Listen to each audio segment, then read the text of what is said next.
Sini Anda bacain sudah. Jazakallah khair. Pertanyaan titipan fulana. Insyaallah. Assalamualaikum Ustaz. Waalaikumsalam warahmatullahi wabarakatuh. Semoga Ustaz beserta keluarga diberikan rahmat dan lindungan Allah Azza wa Jalla. Amin. Mohon beri sarannya Ustaz untuk kedua orang tua kami. Usianya saat ini 60-70 tahun. Di rumah mereka beberapa tahun ini komunikasinya sudah semakin tidak baik. Umur berapa jamaah? 60-70. Tidur juga pisah ranjang. Umur berapa pisah ranjang? 60-70. Sang bapak dan ibu masing-masing mengeluhkan kekurangan pasangannya kepada anak-anaknya. Masing-masing inginnya pasangannya berubah, tapi masing-masing bersikeras tidak mau berubah karena merasa karakternya sudah seperti itu. Kami ajak ke konsultan pernikahan pun tidak mau. Kami sangat menyayangkan kondisinya. Harus jadi tidak nyaman bagi mereka seperti ini. Qadarullah. Mohon saran terbaik dari Ustaz. Jazakallahu khairan. Nah, ini Anda jawab satu dulu ya. Ada banyak pertanyaan. Oke, satu dulu. Siap. Ahibati fillah. Nabi alaihi salatu wasallam menyebut bahwa di antara kerjaan setan yang paling dicintai oleh iblis adalah menceraikan dan memisahkan seorang suami dari istrinya, istri dari suami. Sedih jamaah ketika melihat orang sudah sama-sama tua yang seharusnya mendekatkan diri kepada Allah, namun keduanya mempertahankan egonya masing-masing. Maka apa yang perlu dilakukan buat anak? Karena pernah anak menjumpai sama kira-kira 60-70. Mereka berangkat umroh, sang anak bawa orang tuanya, pulang umroh. Ketika umroh sempat konsultasi sama anak, pulang umroh cerai. Cerai. Artinya iblis berhasil. Allah Azza wa Jalla mengatakan di surat Fatir ayat 15 ya. Ayat 5. Allah mengatakan ya ayyuhan nas. Inna wa'dallahi haqq. Fala taghurrannakumul hayatud dunya. Wala yaghurrannakum billahil gharur. Wahai umat manusia, sesungguhnya janji Allah itu benar. Allah janji bahwa semua akan sirna dan Allah akan membangkitkan orang-orang mati nantinya. Kalian jangan tertipu dengan kehidupan dunia gitu. Dan jangan mau ditipu sama tukang tipu. Maka seorang anak perlu memahamkan kepada orang tuanya bahwa ada setan yang selalu hadir untuk memisahkan kalian berdua. Kalau keduanya ini saling melihat kepada kekurangannya, itu yang diinginkan setan. Sedangkan perintah agama, lihatlah kepada kelebihannya. Ada orang yang curhatlah tentang suaminya. Dia sebutkan semua kejelekan suami. Terakhir Anda ngomong, maaf mbak, suami mbak nggak punya kebaikan. Ya ada lah Ustaz. Coba sebutkan kebaikan-kebaikan suami. Mulai dia sebutkan 1, 2, 3, 4. Lalu dia, Ustaz, jazakallah khair Ustaz. Ya Ustaz, makasih banyak sudah. Selesai. Dia nggak jadi melanjutkan curhatnya. Karena dia lupa dengan kebaikan-kebaikannya. Ketika dia ingat, iya suamiku punya kekurangan, tapi dia Masya Allah, dia baik, satu dia sebutkan. Maka bagaimana anak ini sekarang, ketika orang tuanya curhat kekurangan masing-masing dari orang tuanya, bagaimana dia ngomong, iya, bapak punya kebaikan nggak bu? Coba ibu sebutkan, berapa tahun ibu hidup sama bapak? Iya, tapi bapak itu gini. Iya, tahu bapak itu nggak benar, bapak itu sebutkan, iya bapak itu salah, sebutkan kesalahan bapak. Iya, kita mau tanya kebaikannya bapak ada nggak? Kok ibu bisa bertahan sama bapak? Minta dia untuk mengingat. Karena yang menyebabkan orang itu nggak suka sama orang lain karena lupa dengan kebaikan. Begitu pula dengan bapaknya. Pak, bapak ini Ya, hidup sama ibu umpamanya 40 tahun. Tentu ibu punya banyak kekurangan. Ibu punya kebaikan nggak? Suruh ingat dong. Wallahi jamaah, kalau antum ingat dengan kebaikan istri antum, bagaimana dia hamil anak antum, bagaimana dia tatkala harus melahirkan anak antum mempertaruhkan nyawanya. Dia 9 bulan di perutnya itu membawa anak kita, jamaah. Dia capek, nggak bisa berdiri, jalannya sudah kayak gitu. Kemudian dia lahir tuh anak, nyusuin anak kita. Maka coba disuruh melihat kepada kebaikan ini aja. Mudah-mudahan dengan melihat kepada kebaikannya itu, ya keburukannya sudah. Semua orang punya keburukan. Kadang-kala tadi kita mau merubah keburukannya udah repot ya. Mereka nggak mau, udah. Kalau mereka nggak mau itu urusan mereka. Tapi bagaimana tiap orang melihat kepada kebaikan. Kata Nabi SAW, la yafraq mu'minun mu'minan. Tidak, nggak boleh ya, nggak boleh suami yang beriman benci sama istrinya yang beriman, nggak boleh. In kariha minha khuluqan, kalau ada karakter istri yang tidak dia sukai, radiya minha akhar, bukankah ada yang lain yang dia sukai? Kalau nggak ada kebaikan, ya ayah nggak akan nikah sama ibu, ibu nggak akan nikah sama ayah. Iya, jelas mereka punya kebaikan. Mungkin itu usaha anak ya, untuk membuat mereka mengingat. Kemudian diajaklah sekali-kali bapaknya ke tempatnya orang-orang miskin, ajak bapaknya ke kuburan, ibunya juga seperti itu, supaya hatinya lembut. Karena di antara yang melembutkan hati itu kumpul sama orang-orang miskin. Dan ya tadi, kebanyakan orang kaya itu nggak kenal sama orang miskin. Kenapa? Dia titip kalau sedekah, titip, transfer ini itu, bagus, nggak ada masalah. Tapi sekali-kali antum harus datang, sehingga antum bukan hanya dapat fadilah sedekah, tapi antum dapat fadilah melembutkan hati. Ketika datang ke rumahnya orang miskin, ya Allah, lihat sana, ya Allah, antum jadi ingat nikmat Allah banyak. Tapi tatkala kumpulannya sama orang-orang fulus, ya sudah, hatinya semakin keras. Maka tadi juga suami kalau dapat istri sudah mulai omongannya dunia ini itu macam-macam, sudah bismillah naik motor, sudah kemana kita carilah ke gang-gang situ, kasih amplop istrinya, yuk ini bawa kita bagikan tuh, sehingga dia pulang dari sana dia merasakan alhamdulillah, bersyukur kepada Allah saja. Barakallahu fikum. Baik. Bagaimana menghilangkan? Ana baca lah. Antum nggak ada mic itu, di mana yang lainnya dengar? Yang mana ini? Atas bawah. Atas bawah. Bismillah. Afwan saya mau tanya, jika ada istri yang sebelum menikah merasakan nikmatnya ibadah, tapi kenapa setelah menikah ibadah jadi terasa hambar, bahkan mengerjakan sholat wajib dilakukan di akhir waktu? Dari awal menikah suami sudah terbiasa mengakhirkan sholat wajib. Awalnya istri menasehati, tapi lama-lama istri juga ikutan sholat di akhir waktu. Bagaimana cara menumbuhkan rasa nikmat ketika beribadah setelah menikah, Ustadz? Kenapa bisa istri jadi ikutan suami yang sholat di akhir waktu, Ustaz? Padahal awalnya istri yang menasihati suami untuk sholat di masjid di awal waktu. Allahu Akbar. Iya, Ana pernah dengar fatwa seorang syekh yang ditanya tentang hal ini. Ana lupa apa Syekh Albani yang ditanya ya. Syekh itu tanya, di mana pelayananmu kepada suamimu? Dia mengatakan, Syekh, ana ini sebelum nikah ana biasa sholat malam, biasa puasa sunnah, nikmat. Setelah nikah jadi hambar. Syekh tanya, bagaimana sikapmu kepada suamimu? Bagaimana penghargaanmu kepada suami? Bagaimana pelayananmu kepada suami? Sang istri langsung protes sama Syekhnya. Ya Syekh, ana tanya kenapa ana tidak merasakan nikmatnya ibadah, kenapa engkau balik tanya bagaimana sikapku kepada suami?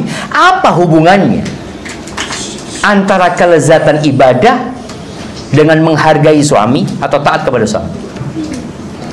Syekh mengatakan, Rasulullah SAW bersabda, wala tajidul mar'atu halawatal ibadati hatta tuaddiya haqqa zawjiha.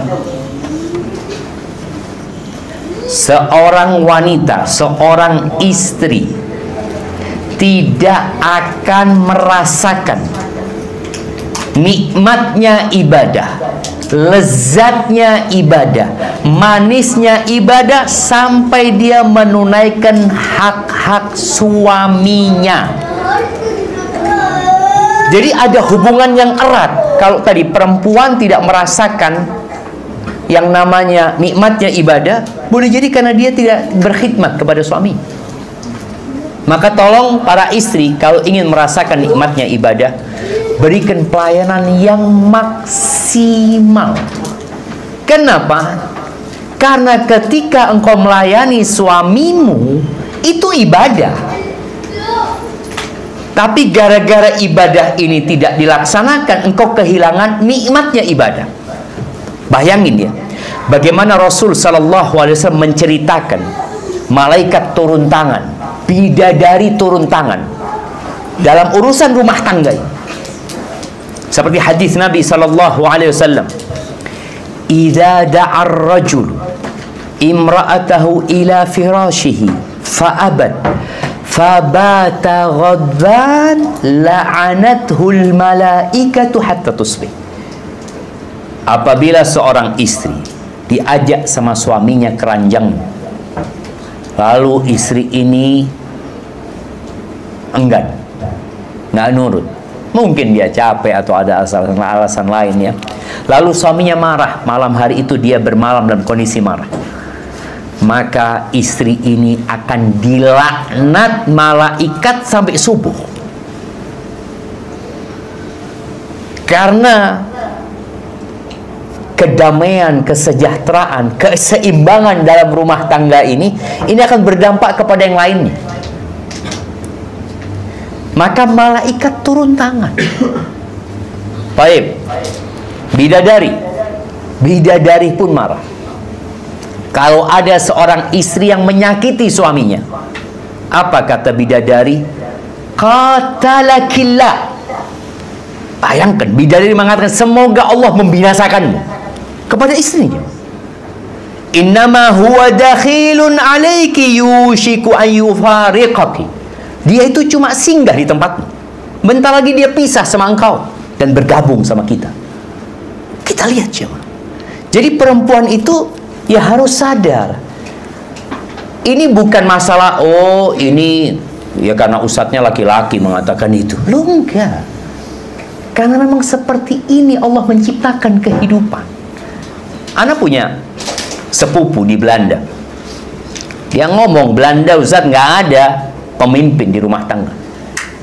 Yang ada suami istri itu sejajar, setara gitu loh. Terus gimana? Mau gimana kata dia? Itu aturan yang ada di Islam. Dalam Islam enggak. Kehidupan ini tidak akan berjalan dengan baik kalau nggak ada pemimpin di dalam rumah tangga. Maka tolong tadi buat yang bertanya, kalau dia mengatakan dia tidak merasakan lezatnya ibadah, sepertinya pelayananmu kepada suamimu kurang.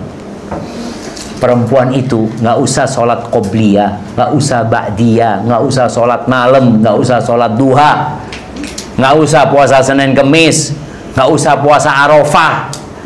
Kata Nabi SAW, idza shallatil mar'atu khamsaha, kalau perempuan sholat 5 waktu saja, 5 waktu saja, artinya nggak ada sholat lainnya. Wasamat syahraha, dia puasa bulan Ramadan saja. Artinya kalau dia bermuhasabah, nggak ada, ana nggak pernah sholat sunnah Ustaz, ana cuma sholat 5 waktu. Taib, nggak apa-apa, itu yang wajib. Kemudian puasa hanya Ramadan, iya itu yang wajib. Tapi ada lagi yang wajib, wa ata'at zaujaha, dia taat, dia nurut, dia patuh sama suaminya. Buat ibu-ibu, lebih berat mana? Sholat sunnah, qobliyah, ba'diyah sama nurut sama suami? Qobliyah, ba'diyah, Senin Kemis mudah, tapi nurut sama suami, loh Ustaz, ana juga punya pendapat Ustaz. Tadi, nurut sama suami ternyata berat. Makanya cukup sholat 5 waktu, puasa Ramadan, taat sama suaminya, menjaga kehormatan dirinya. Qila laha udkhulil jannah, akan dikatakan kepada perempuan ini, silahkan masuk surga dari pintu mana saja. Mau masuk pintu jihad, Fadol, pintu haji, padahal nggak pernah haji dia. Boleh masuk. Dia mau masuk pintu Ar-Rayyan, bisa masuk. Kenapa? Karena dia taat sama suami. Perempuan ini nggak boleh puasa sunnah kecuali izin sama suaminya. Kalau suaminya ada di rumah, bayangin ya. Dan perempuan itu tidak akan pernah menunaikan haknya Allah sampai dia menunaikan hak suami. Barakallahu fikum. Nah, bagaimana? Loh, fadhal. Kita sampai subuh di sini. Nah, sampai subuh. Baik. Bismillah, pertanyaan kajian. Bagaimana menghilangkan kekhawatiran suatu saat suami meninggal? Dia nggak khawatir suaminya kawin lagi, dia khawatir suaminya meninggal. Lalu saya dan anak-anak tak ada yang menafkahi dan belum ada rumah sendiri, masih mengontrak, Ustaz. Tolong beri tips dan penguatan untuk kami. Subhanallah jemaah. Tambahin itu, Ustaz, kalau suaminya nikah. Kalau suaminya gimana mau nikah lagi, rumah nggak punya, nikah lagi ya. Ada mafi fulus, ada mafi fulus. Iya. Bicara kekhawatiran, kecemasan itu termasuk ujian dan bala. Ana izin minum lagi jamaah. Bismillah.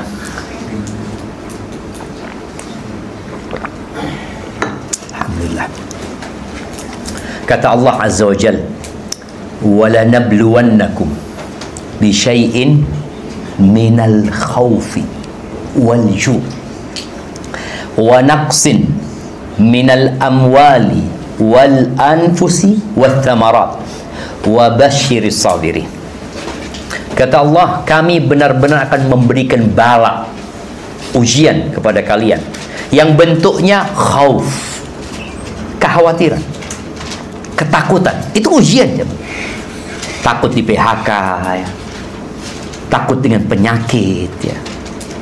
Takut dengan masa depan anak-anak gimana nantinya. Salah satu takut nanti suami meninggal, atau takut suami nikah lagi. Itu termasuk ujian. Kemudian lapar, itu juga ujian. Kekurangan harta, kekurangan buah-buahan, kekurangan orang-orang yang dia cintai, jiwa-jiwa pada meninggal dunia. Lalu solusinya apa? Wabasyiris sabirin.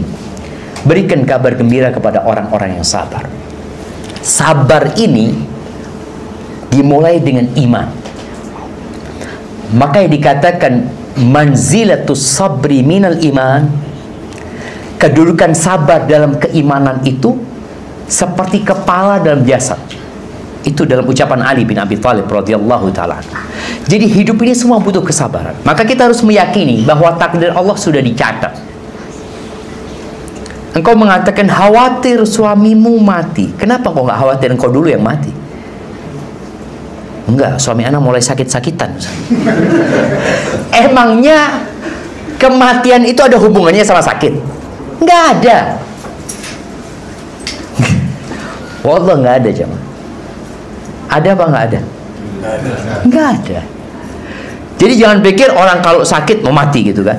Ini kanker Ustaz. Oh, kanker. Iya, biasanya mati Ustaz dulu. Yang sehat keluar rumah, naik motor ditabrak mati. Dan itu terjadi. Maka tolong jangan dikaitkan sakit dengan mati. Dokter pun mati walaupun nggak sakit. Maka buat seorang istri tadi ini, hendaklah dia menata kembali keimanan dengan takdir Allah Azza wa Jalla. Yang kedua, orang yang bergantung kepada seseorang, bergantung kepada sebuah pekerjaan, biasanya dia akan dikecewakan sama orang itu dan pekerjaan itu. Dan ana rasakan, ana rasakan. Haji kemarin banyak orang mau pinjam fulus sama anak. Anak ngomong insya Allah habis hajian, insya Allah habis hajian. Karena habis hajian dapat fulus gitu kan. Ternyata nggak ada berangkat haji kita jemaah. Orang itu anak, Ustaz gimana Mau pinjemin fulus habis hadiah. Ya Allah, Anda ngomong, ya Allah, memang nggak boleh kita bergantung dengan pekerjaan. Ketika kita bergantung dengan usaha, dengan sesuatu, kita akan dikecewakan. Karena seharusnya kita bergantung sama siapa? Sama Allah Azza wa Jalla. Ana benar-benar, iya ya Allah, minta maaf. Ana benar-benar minta ampun sama Allah Azza wa Jalla. Karena kita mulai tergantung dengan sebab. Kita lupa bergantung dengan yang menciptakan sebab itu. Maka tadi anti yang bertanya ini bergantung sama suami, dan biasanya akan ditinggal sama suaminya nanti zaman. Maka tolong dirubah bergantungnya sama Allah Azza wa Jalla. Sebelum anti lahir, sebelum anti punya suami, sebelum anak-anak itu lahir, sudah ditulis rizki dan ajalnya. Jadi nggak usah khawatir gitu loh. Makanya subhanallah, ada seorang penjual buah-buahan ya. Ana lihat fotonya di apanya? Di rombongnya dia itu ada tulisan pakai bahasa Arab. Tulisan itu berbunyi, "Kaifa akhaful faqra wa ana abdul ghani." Dia mengatakan, gimana aku takut dengan kefakiran sedangkan aku hambanya yang maha kaya, kata dia. Tadi kita perlu tumbuhkan, kita ini hambanya Allah. Allah itu yang punya langit 7 lapis tuh, jemaah. Allah yang punya bumi ini, jemaah. Tapi ketika kita bergantung sama fulan, sama Allah, kita akan dikecewakan, jemaah. Maka tolong perbaiki keimanan. Allah mengatakan, wa may yattaqillah, ini di surat Talaq, surat perceraian. Wa may yattaqillah yaj'al lahu makhraja. Barang siapa bertakwa kepada Allah, takwa ini puncaknya iman. Makanya Allah suruh orang-orang beriman bertakwa. Ya ayyuhalladzina amanu ittaqullah. Terus orang beriman, puncaknya takwa. Ketika dia bisa menjalankan perintah Allah dan menjauhi larangan. Wa may yattaqillaha yaj'al lahu makhraja. Allah akan kasih solusi. Wa yarzuqhu min haitsu la yahtasib. Allah akan kasih rizki dari arah yang tidak disangka-sangka. Tidak disangka-sangka. Ini kan tadi pertanyaannya, gimana ana kalau suami meninggal? Rumah masih ngontrak. Gimana nantinya? Karena dia cuma nyangka rizki itu dari sono gitu. Allah akan kasih rizki dari arah yang tidak sangka. Dari mana? Wallahu a'lam. Karena sejatinya rizki itu ada yang dicari dan ada yang mencari. Salah satu rizki yang mencari yang dapat hadiah tadi. Tahu-tahu dapat hadiah. Nggak ada dia berusaha datang dari rumahnya, anak mau cari hadiah, nggak ada, dapat hadiah. Kadang-kala ada orang kirim. Ada seorang ustadz dia ngomong, tanya dia, ustadz, anak tanya, anak dapat kiriman tablet, tapi nggak tahu siapa yang ngirim. Apa boleh anak pakai? Kata dia.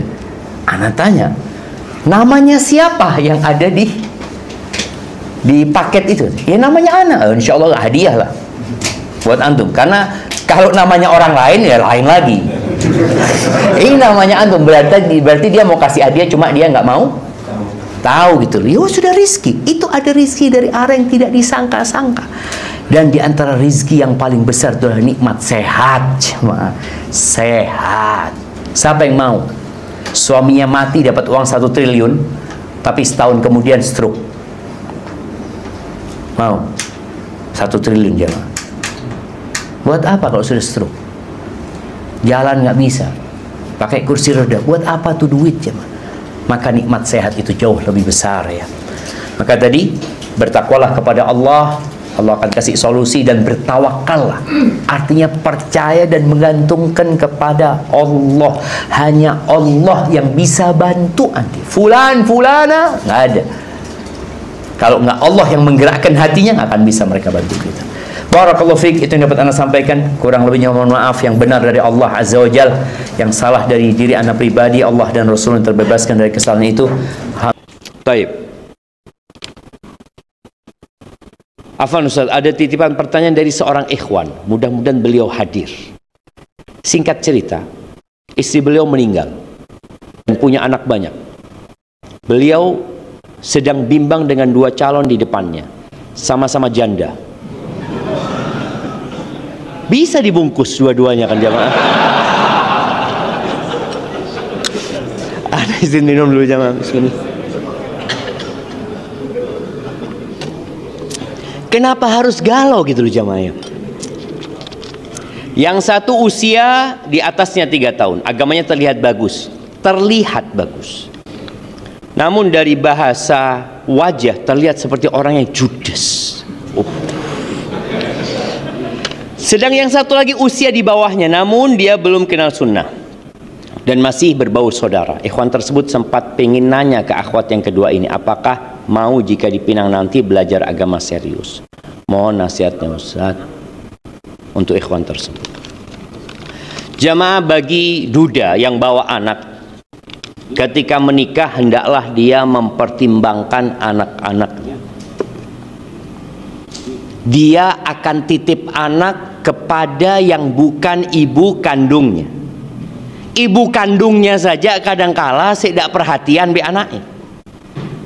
Bagaimana antum mau titip anak sama dia? Antum keluar rumah, antum bekerja, mungkin antum keluar kota. Makanya sampai ada istilah ibu apa? Ibu tiri lebih kejam dari ibu kota, atau ibu kota lebih kejam daripada ibu tiri. Intinya yang antum harus pertimbangkan, antum mau titip anak. Kalau bicara agama, agamanya menjadi patokan utama. Kalau antum berpikir nanti aku akan memperbaiki, belum tentu antum bisa memperbaiki. Tapi ada orang yang sudah mau belajar, berarti dia sedang ingin memperbaiki diri. Kalau yang kedua kan antum masih nawarin, mau nggak? Berarti dia belum tertarik. Kalau yang pertama judes, ojo golek sing liyane. Enggak, kalau anak lihat dua orang itu karena antum mau titip anak, kalau dapat ibu tiri yang judes, kesian sama anak-anak. Ada pilihan lain jamaah? Bisa ditawarkan mungkin. Iya, itu mungkin nasihat ana. Mungkin antum perlu mencari yang lainnya.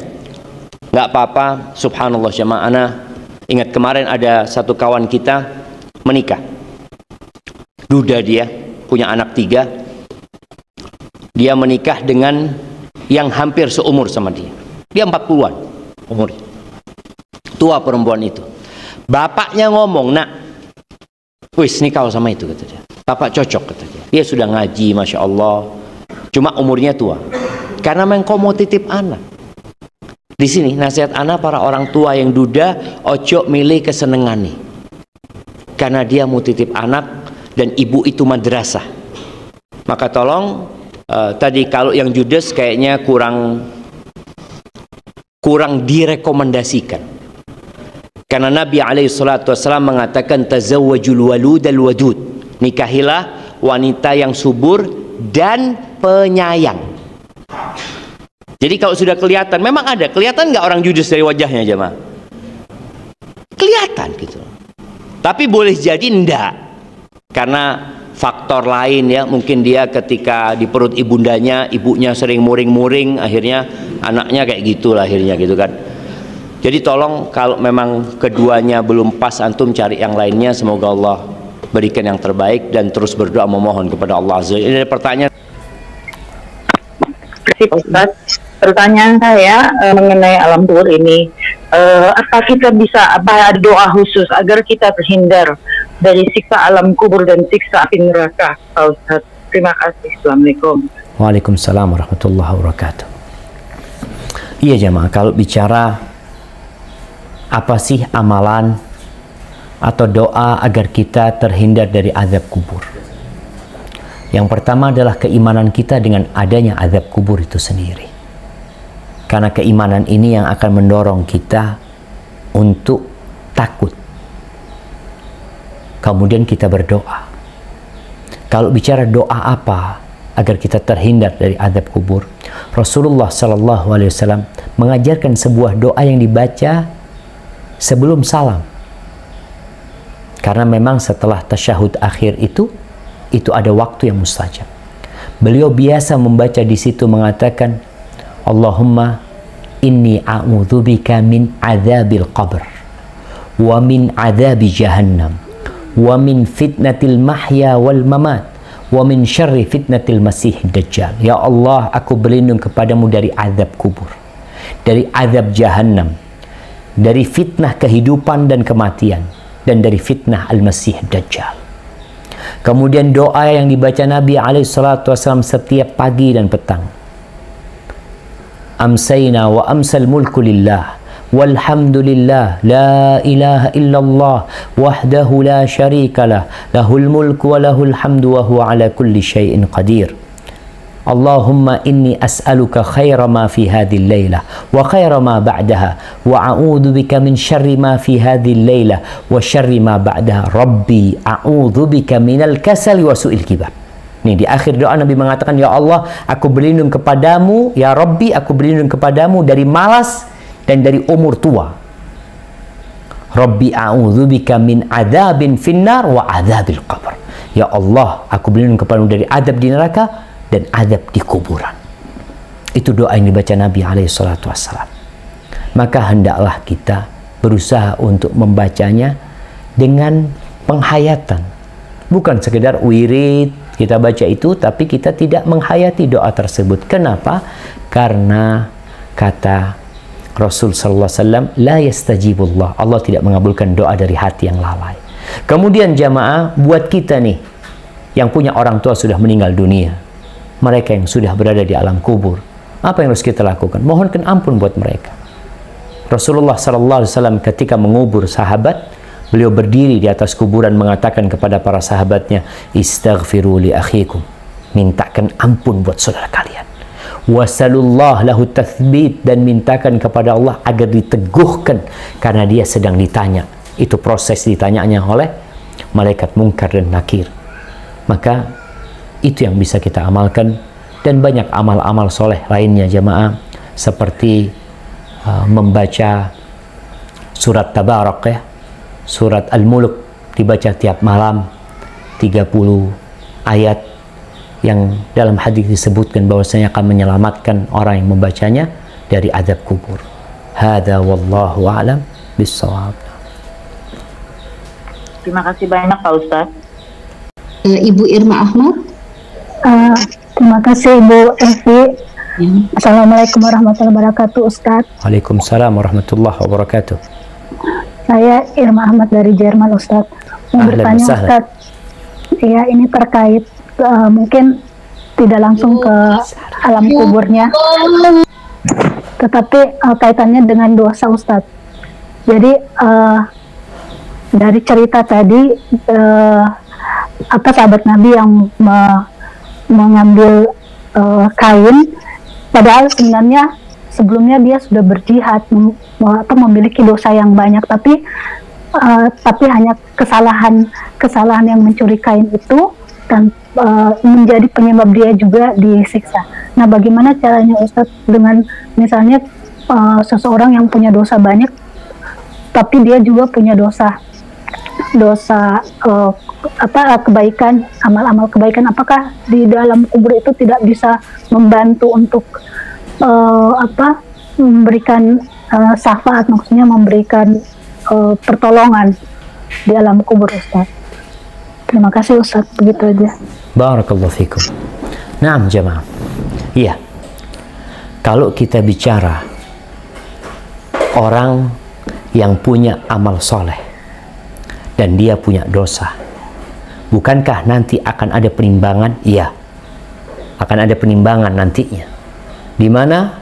Nanti di padang mahsyar. Di situ akan ada hitung-hitungan. Perhitungan di sana yang akan menunjukkan apakah dia lebih banyak amal solehnya atau amal keburukannya. Allah mengatakan, فَأَمَّا مَنْ ثَقُلَتْ مَوَازِينُهُ فَهُوَ فِي عِيشَةٍ رَاضِيَةٍ. Tuh, yang lebih berat amal solehnya, maka dia akan berada dalam kehidupan yang mulia, kehidupan yang nikmat, yang penuh dengan kenyamanan di sana. Itu nanti akan ada penimbangan tersebut. Kalau pertanyaannya, Ada dosa-dosa yang Allah akan azab. Kita di dunia jemaah, kita punya amal soleh, kita sholat, kita berpuasa, tapi kita sakit, kita kena musibah, kita bangkrut. Apa kata Nabi SAW? Ketika Allah Azza wa Jal mengatakan, "Laisa bi amanikum, wala amani ahlil kitab, man ya'mal su'an yujza bihi." Bukan termasuk angan-angan kalian atau ahlul kitab. Urusan amal, balasan, pahala, enggak, ingat. Man ya'mal su'an yujza bihi. Barang siapa berbuat kejelekan, pasti dibalas. Pasti pembalasan itu ada. Makanya ketika ayat itu turun, Abu Bakar Siddiq merasa berat, jemaah. Dia mengatakan, "Ya Rasulullah, kalau setiap dosa yang kita lakukan kita dibalas, kita akan binasa. Karena kita semua punya dosa." Lalu Rasul SAW menyebutkan balasannya. Apa balasannya? Awatamradun, bukankah kalian merasakan sakit? Ya, kecapean, kemudian kena duri, semua itu jadi balasan buat dosa yang dilakukan. Tapi sekarang di alam kubur tersebut, jadi ada orang yang dosa-dosanya dibersihkan dengan musibah di dunia, sehingga dia, alhamdulillah, udah dibalas tuh. Ada yang dibalas di alam kubur, sehingga dia merasakan balasan dosa dia di alam kubur, sehingga nanti ketika dibangkitkan di hari kiamat, udah selesai dia dosanya, sehingga dia tidak perlu masuk ke neraka lagi dengan dosa yang dia lakukan.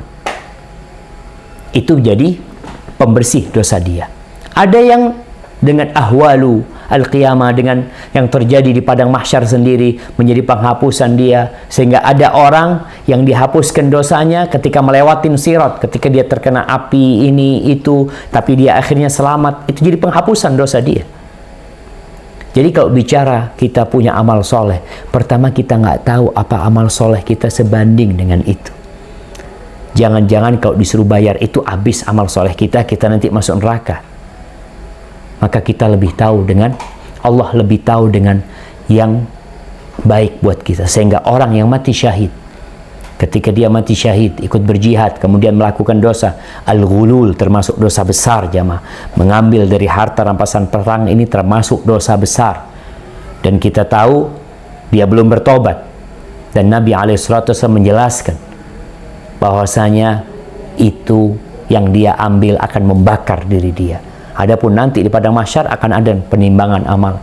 Dan kita juga tahu bahwasanya amal-amal soleh itu, kalau memang lebih banyak amal soleh dia akan datang di kuburan, menemani dia, mendampingi dia.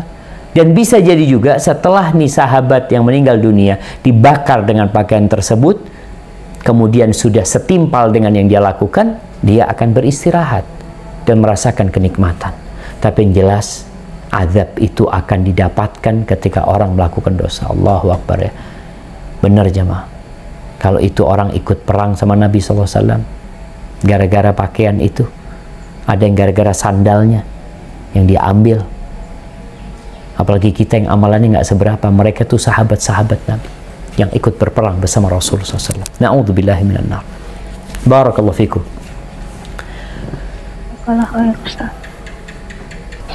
Assalamualaikum Ustaz, saya Iul Siti Juraiha dari Jerman. Waalaikumsalam warahmatullahi wabarakatuh. Bismillah, saya menanyakan mengenai untuk pengajaran anak-anak kecil di TPA mengenai alam kubur dan akhirat itu seperti neraka. Kesannya tuh sangat menakutkan mungkin bagi anak-anak. Bagaimana Ustadz untuk mengajarkan anak-anak ini pada usia berapa dan bagaimana first rate-nya, step by step-nya untuk mengajarkan anak-anak mengenai keadaan di alam kubur ini. Terima kasih Ustadz. Nah, barakallahu fikum. Subhanallah jamaah. Berkaitan dengan mengajarkan kepada anak-anak ini. Anak-anak ini umurnya beda-beda. Ada anak-anak yang sudah ngerti dikasih tahu, maka kita bisa kasih penjelasan sama dia. Tapi ada anak-anak yang mengajarin mereka itu hanya talqin, hanya menghafal. Dia itu hanya menghafal. Dia belum bisa mencerna.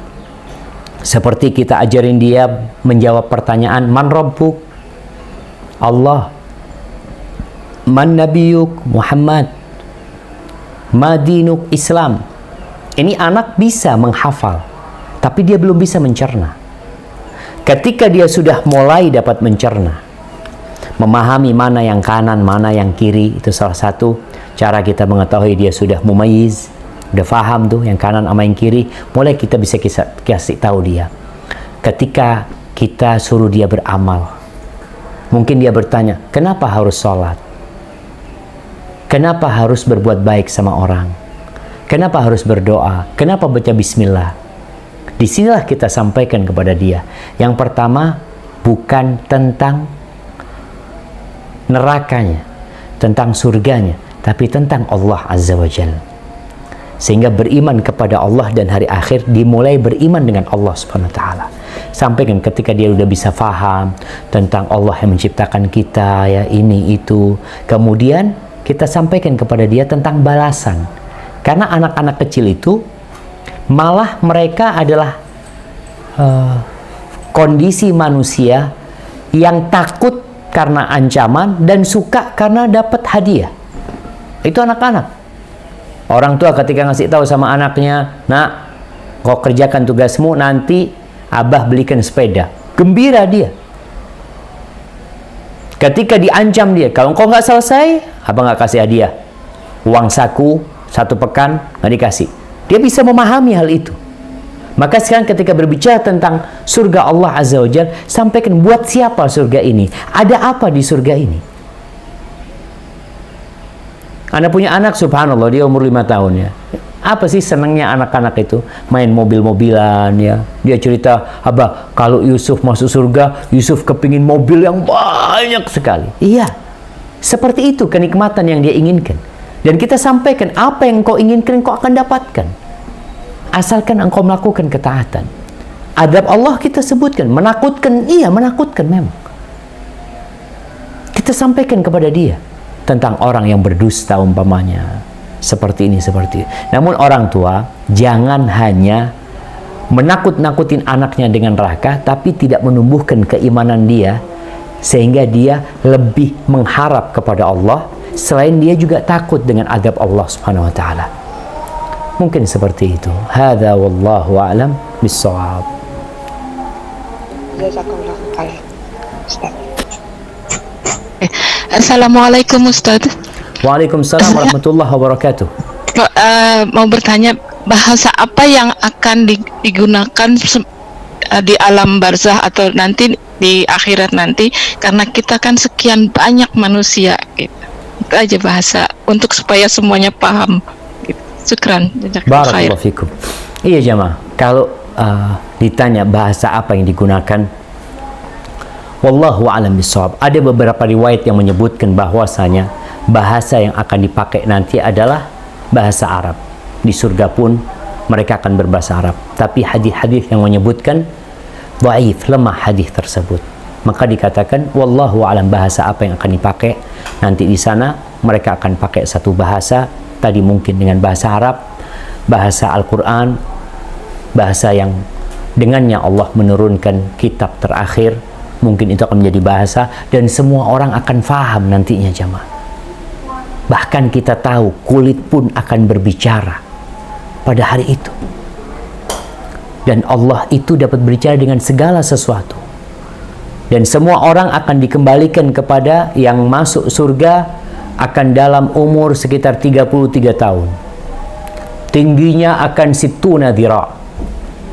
Akan 60 hasta tingginya di langit. Masya Allah. Jadi nanti akan disamakan mereka umurnya, disamakan tingginya, cuma ya kedudukan derajat mereka berbeda-beda dan bahasa yang dipakai di sana tadi Anda sampaikan ada riwayat yang menyebutkan bahwasanya bahasa Arab adalah bahasa surga, cuma wallahu a'lam bis-shawab. Mana karena hadisnya tidak sahih, maka tidak bisa dipastikan mereka akan berbahasa Arab di sana, tapi wallahu a'lam bis-shawab. Nah, Ya, Assalamualaikum Ustaz. Waalaikumsalam warahmatullahi wabarakatuh. Ahlan wa sahlan. Ahlan sahlan Ustaz. Apakah benar dengan membaca Al-Quran akan menolong kita di alam kubur?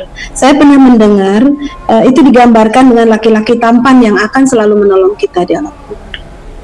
Ya. Barakallahu fiik. Subhanallah jemaah. Nah, yang pertama tadi Anda sampaikan bahwasanya ada riwayat tentang keutamaan membaca surat Tabarak, surat Al-Mulk setiap malam, di mana orang itu akan diselamatkan dari api neraka. Kalau bicara Quran akan berwujud seseorang, ya amal itu akan diwujudkan orang nantinya. Sebagaimana dalam hadis Al-Bara bin Azib, ketika akan datang orang yang wajahnya indah, pakaiannya indah, aromanya baik, memberikan kabar gembira. Ketika ditanya, siapa engkau? Qala ana amalukas soleh, aku amal solehmu. Dan bisa jadi salah satu amalan utama dia adalah Al-Quranul Karim. Kemudian ada hadis khusus yang berkaitan dengan Quran dan puasa, di mana Rasulullah SAW mengatakan bahwasanya inna sawma wal Quran yashfa'ani yaumal qiyamah li sahibihima. Sesungguhnya puasa dan Quran ini akan memberikan syafaat kepada orang yang berpuasa dan orang membaca Al-Quranul Karim. Ketika dia hendak disiksa atau dia sedang dalam persidangan, maka datang puasa itu mengatakan, ay Rabbi mana'tuhu ta'am wasyahwah bin nahar fasyaffi'hu fiyya ya Rabbi, aku tuh menghalangi dia dari makan dan syahwatnya di siang hari, maka terimalah permohonanku syafaat buat dia. Adapun Quran akan mengatakan, Rabbi mana'tuhun naum bil-lail, ya Rabbu, aku menghalangi dia dari tidur di malam hari membaca Al-Quranul Karim, maka terimalah syafaatku, tolong diterima ya Allah. Maka kemudian diterima syafaatnya. Sehingga tadi kalau di alam kubur akan ada yang mendampingi dia, amal soleh dia, bacaan Quran dia akan mendampingi dia agar dia tidak kesepian di sana. Adapun nanti di padang mahsyar dia juga akan memberikan syafaat ketika persidangan, ketika melewatin sirat sampai dia selamat masuk ke surga Allah Azza wa Jal. Makanya banyak-banyak kita membaca Al-Quranul Karim, tapi ingat, kam min talin lil Quran wal Quran yal'anu. Berapa banyak orang yang baca Al-Quran sedangkan Al-Quran itu sendiri melaknat yang membacanya. Quran ini bisa menjadi pembela kita, bisa menjadi penuntut kita, kata Nabi SAW. Wal Quranu hujjatun laka aw alaika. Kenapa? Ada orang-orang yang baca Quran hanya baca hurufnya tapi nggak diamalin.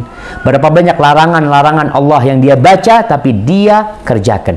Berapa banyak perintah Allah yang diperintahkan tapi dia tidak jalankan. Maka tatkala kita baca Quran, khususnya di bulan Ramadan, di bulannya Al-Quranul Karim, tolong dilihat kalau ada bacaan-bacaan kita yang berkaitan, ya Allah aku belum ngamalin ini, ya Allah ampuni aku ya Allah, aku melanggar ini, ampuni aku. Itu Rasulullah SAW kalau baca Al-Quran. Tidaklah beliau lewat ayat rahmat kecuali beliau minta rahmat Allah. Tidaklah beliau lewat ayat tentang azab Allah kecuali beliau berlindung dari azab Allah SWT. Dan ketika lewat ayat tentang tasbih, maka beliau bertasbih kepada Allah SWT. Maka agar Quran yang kita baca menjadi pembela buat kita, memberikan syafaat kepada kita, maka hendaklah kita membaca dengan hati dan mengamalkannya dalam kehidupan ini. Hadza wallahu a'lam bishawab. Mungkin itu menjadi pertanyaan terakhir kita pada kesempatan kali ini jamaah. Ana mohon maaf ya karena memang maghribnya di Jember ini lebih awal daripada teman-teman yang di Jakarta. Semoga kita bisa berjumpa pada kajian-kajian selanjutnya. Subhanakallahumma wa bihamdika asyhadu an la ilaha illa anta astaghfiruka wa atubu ilaik. Jazakumullahu khairan. Wassalamualaikum warahmatullahi wabarakatuh.